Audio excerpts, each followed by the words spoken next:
But this LCD exhibition is a new development. It represents a fusion of the moving image and the more traditional framed art hanging on the wall.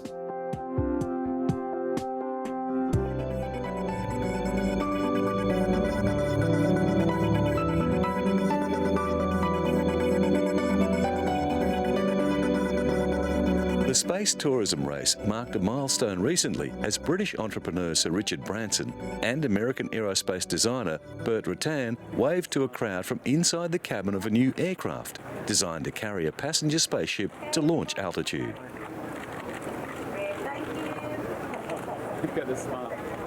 The White Knight 2 mothership was christened with champagne before a crowd of engineers, dignitaries and space enthusiasts at the Mojave Air and Spaceport in the high desert north of Los Angeles.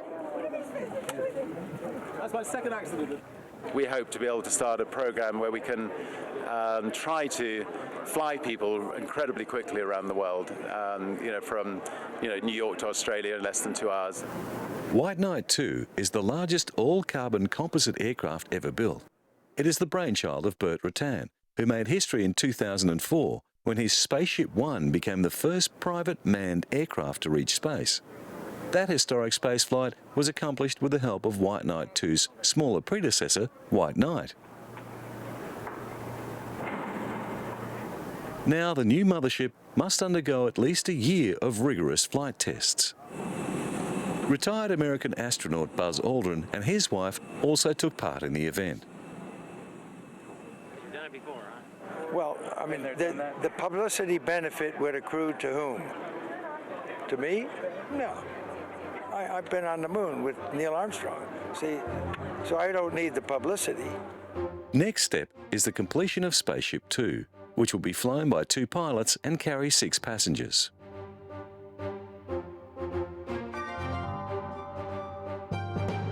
Meanwhile, in the established space launch business, Belgian astronaut Frank de Wijn is preparing for 6 months at the Columbus Laboratory on the International Space Station. He will fly with Russian cosmonaut Roman Romanenko and Canadian Space Agency astronaut Robert Thirsk.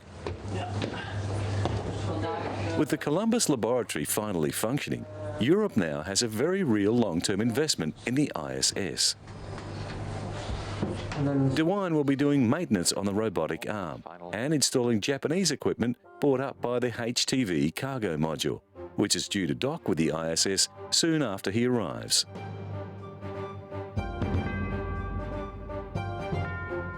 As well, he will be carrying out experiments for scientists back on Earth. What scientists are trying to determine is if microgravity influences our perceptions of parallel lines. Orientation is something that is very important also here on Earth, how people can orient themselves. Often elderly people have problems with that, and by trying to measure the processes also in microgravity that are happening in our brain, scientists try to determine if they can find also cures for diseases here on Earth. In 2002, De Wijn spent 12 days in space aboard the ISS for ESA and Belgium's Odyssea mission. The European Space Agency is not taking any chances with its next astronaut, and Dutch ESA astronaut André Kuipers is serving as backup. In support of the upcoming mission, NASA has already sent up a shuttle carrying supplies and equipment.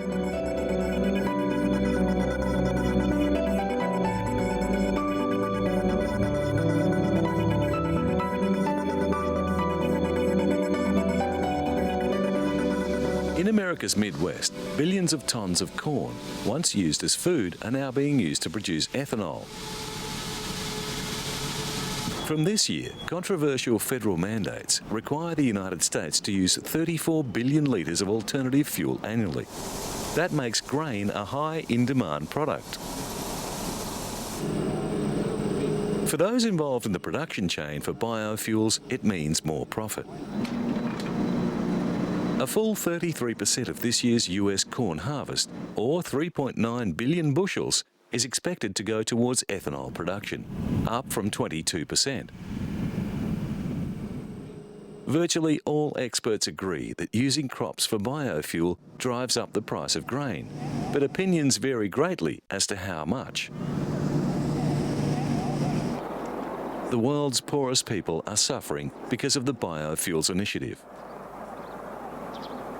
Many can no longer afford the most basic food staples, and there are calls for strong measures to pull the current world food situation out of what some are describing as a crisis situation.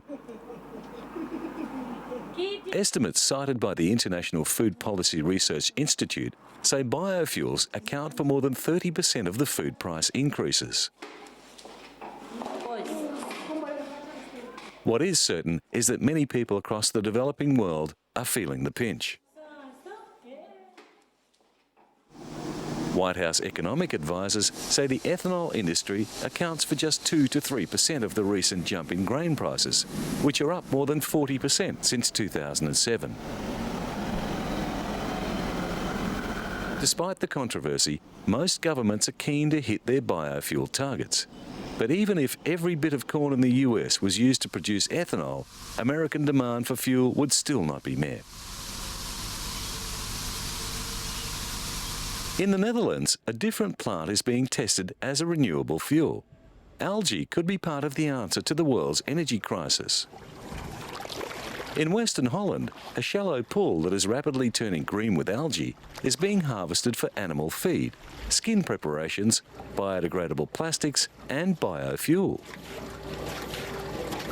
Algae is the slimy stuff that clouds your home aquarium and, in larger form, gets tangled in your feet in a lake or ocean.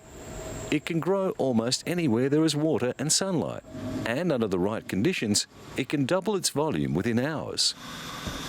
Opinions differ on how best to grow algae and how quickly it can come on stream as a commercially viable alternative or supplement to fossil fuel.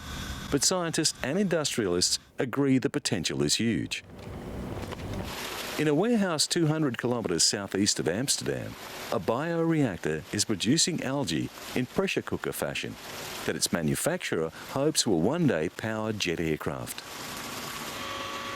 Algae doesn't require much space or good farmland. It can grow in freshwater, polluted water, seawater, or farm runoff. It can purify a city's sewage while feeding on the nitrogen and phosphates in human waste, and it is rich in oil. The most common strains farmed today have an oil content of 30%, but this can rise as high as 70%. Experts say it will be years, maybe a decade, before this simplest of all plants can be efficiently processed for fuel. But when that day comes, it could go a long way toward easing the world's energy needs and responding to global warming. And it avoids the fuel for food dilemma that has plagued first and second generation biofuels like corn, sugar and palm oil. The European Union has mandated that 20% of Europe's energy must come from renewable sources by 2020, including a 10% biofuel component for transportation fuel. One promising technique nurtures the algae in a closed and controlled environment of clear tubes, speeding the reproductive process by 2 to 4 times. But the process requires much more energy than open pools and needs a tube cleaning system to maintain a high light penetration for photosynthesis. At Ingra Pro's farm, the scum from the double Olympic-sized pool is filtered and processed into flaky green strips that crumble to the touch. Potential for the new product is huge.